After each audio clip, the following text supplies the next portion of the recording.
aún estáis en vuestros pecados. ¿Sabían ustedes que todas las religiones del mundo están basadas en proposiciones filosóficas, menos 3 de ellas? Los budistas, los musulmanes y el cristianismo. Y de esas 3 religiones que no están basadas en proposiciones filosóficas, sino en personalidades, Buda murió y lo visitan millones de personas en su tumba. Mahoma murió y lo visitan millones de musulmanes y mahometanos. Pero la tumba de Cristo está vacía. De las religiones que se predican en el mundo y que dicen que sus fundadores fueron la verdad, la única que proclama tener la tumba de su fundador vacía es el cristianismo. Y no solamente la resurrección de Cristo es un hecho histórico, sino también es un hecho bíblico irrefutable, porque no podría haber vida después de la vida si Jesús no hubiera resucitado. Vemos a continuación el respecto o el contenido de la salvación desde la perspectiva de los testigos de Jehová. El juez Russell enseñaba que el rescate por Jesucristo no garantiza la vida eterna, sino que solo una segunda oportunidad le puede ser dada a todo hombre. O sea, Russell creía en la reencarnación. Y la reencarnación es una doctrina antibíblica. Porque dice Hebreos 9:27, está establecido a los hombres que mueran una sola vez y después el juicio. No hay 2 oportunidades, no vas a regresar en una rana, ni en un burro, ni en una mula, ni en un coyote a aullar en las noches, vas a regresar al juicio. Y cuando tú mueras, no hay absolutamente otra oportunidad. La doctrina de la reencarnación es una doctrina que tuvo su origen en las filosofías orientales, allá en la India y en el Asia. Y el juez Russell seguramente leía mucho acerca de los gurús y acerca de los tibetanos. Vamos también que Russell explicaba que Cristo solamente había expiado el pecado de Adán. Russell enseñó que Cristo solo expió el pecado de Adán y que nadie puede nacer de nuevo antes de haber resucitado de entre los muertos. Y en último lugar, Russell enseñaba que la salvación se encuentra al trabajar en esta vida haciendo buenas obras. Por eso, los testigos de Jehová es un ejército de personas que tocan por todos lados en las casas y te venden la revista de la Atalaya. Mi esposa me dijo que hace 4 días precisamente nos fueron a tocar a la casa. Y yo le he dicho a mi esposa que siempre que lleguen estas personas, tengamos nosotros compasión y caridad con ellos. No les vamos a cerrar la puerta en las narices. Si no estás preparado, mejor no les abras la puerta. Pero si conoces algo de las doctrinas y has estudiado los cassettes y has oído, invítalos a pasar a tu casa, ábreles la palabra y diles que les pides que te escuchen durante 10 o 15 minutos. Dales una taza de café y te tienen que oír porque le estás dando café o un refresco. Te oyen a fuerzas. Y mi esposa lo que les ha dicho es lo siguiente: ¿por qué en lugar de la Biblia traen el Atalaya? ¿Por qué se andan testificando de la salvación? ¿Por qué no traen la Biblia? Ustedes van a encontrar que no usan la Biblia. Usan el Atalaya. Y entonces nosotros les podemos preguntar, es que Cristo dijo, mis palabras son espíritu y son vida. Ustedes deberían, si creen en Cristo, usar su palabra para testificar. Pero vemos que los testigos de Jehová andan tratando de ganarse el cielo. Por eso trabajan tan duro. Por eso son tan persistentes. Por eso son tan tercos. Porque les han enseñado que la salvación es por las obras. Sin embargo, ¿qué dice la Biblia? Juan 5:24. ¿Qué dice la Biblia respecto a entrar al cielo portándose bien o teniendo buenas obras? O trabajando, o de que la resurrección de Cristo y su muerte no expió nuestros pecados. Juan 5:24 es el Señor Jesucristo el que está hablando.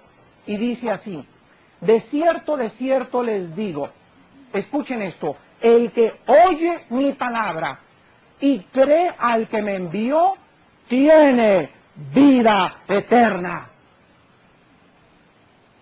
Y no vendrá condenación, mas ha pasado de muerte a vida. ¿Cuál es el requisito para tener vida eterna? Oír su palabra y creer el Evangelio de Jesús. tiene vida eterna. Cuando me encuentro también a tantos amigos católicos tan sinceros y tan buenas amistades de nosotros, siempre los invito a mi casa y les digo, mira lo que dice Jesucristo. Tú puedes tener la seguridad de ir al cielo, porque Cristo dijo que tú tenías la vida eterna si tú creías y le entregabas tu corazón. Vean ustedes ahora Juan capítulo 3. Ahí mismo regresamos 2 páginas al capítulo 3 y vemos el versículo 14 y 16. 14 al 16. Y como Moisés levantó la serpiente en el desierto, así es necesario que el Hijo del Hombre sea, ¿qué cosa?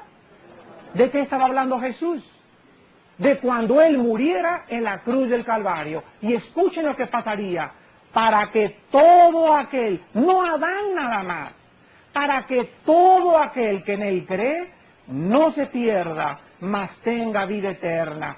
Porque de tal manera amó Dios al mundo, que ha dado a su Hijo unigénito, para que solamente Adán, así dice, no, dice, para que todo aquel que en Él crea. Es una invitación a blancos, amarillos, negros, religiosos, protestantes, todo aquel que en Él crea, no se pierda, mas tenga la vida eterna. Vean ustedes ahora el capítulo 3 de San Juan ahí mismo, versículos del 3 al 6. Los testigos de Jehová, recordamos, enseñan que nadie puede nacer de nuevo antes de resucitar de entre los muertos. Sin embargo, en el capítulo 3, versículos del 3 al 6, Cristo dice, respondiendo Jesús le dijo, de cierto te digo, que el que no naciere de nuevo, aunque tenga al Papa en su casa, aunque tenga religión, aunque sea protestante, aunque vaya al Hotel Cristal los domingos, aunque diga que tiene el don de cantar, aunque diga que reparte folletos, diga lo que diga, tienes que nacer de nuevo.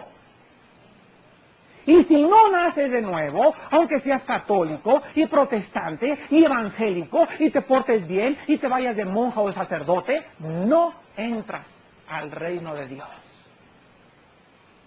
Nicodemo le dijo, ¿cómo puede un hombre nacer de nuevo? Siendo viejo. ¿Ven? ¿Qué él pensaba Nicodemo? En la reencarnación. En la reencarnación. Y le dice, ¿puede acaso entrar por segunda vez en el vientre de su madre y nacer? Eso es la reencarnación. Y entonces Cristo le dice, de cierto te digo, que el que no naciere de agua y del Espíritu no puede, Nicodemo, no puede entrar en el reino de Dios. Hay 2 cosas para nacer de nuevo. Uno es el agua, no es el bautismo. Efesios 5 y Tito 3 nos enseñan que el agua es la palabra. La fe es por el oír, y el oír por la palabra de Dios. Primera de Pedro 1:23, habiendo sido renacidos por la palabra de Dios, que vive y permanece para siempre. Entonces, cuando Cristo dijo que su palabra es de espíritu y es vida, nadie puede convertirse sin oír la predicación de la palabra de Dios.